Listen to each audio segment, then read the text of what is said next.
What happens if you forget to water your plants for a week?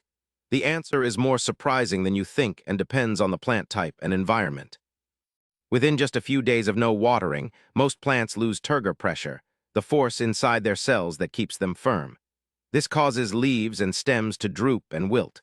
You might see leaves curl or discolor as the plant tries to conserve moisture.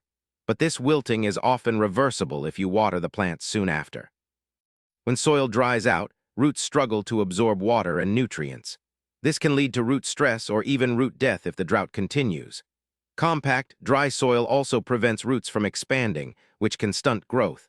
Some plants have deep roots that help survive, but potted plants are especially vulnerable since their soil dries faster. Not all plants react the same. Succulents and cacti store water in their tissues, allowing them to survive weeks without water. Tropical plants or those with thin leaves may start dying within a few days.